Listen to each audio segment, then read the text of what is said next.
Hey guys, so I've got this beautiful wallet to share with you today.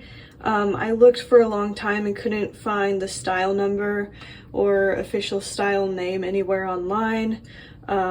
So I'm not sure what the name would have been, but it's a really beautiful wallet. It's a trifold wallet with a Kisslock little coin compartment inside. And it's also got these little card slots here on the interior, and then it's also got a slot for your cash. So it's a really nice little wallet, and it's in the color British Tan, and I would guess it was probably made sometime in the 90s if I had to guess. So it's just a really beautiful wallet. Here's a close-up of the front. Here's what the sides look like, and then here's the back.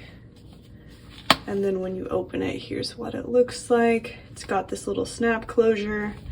So yeah, I just wanted to share this wallet with you guys. I don't think it was ever used. It looks like it's in like new or unused condition. So it's just a great little piece. It would look great with a vintage Coach British Tan bag. So just wanted to share that with you. I did just list it in the Etsy shop, so it's still available there as of the time that I'm posting this video. So I will link it below if you wanted to check it out. But otherwise, thanks for watching, and I'll see you guys in the next video.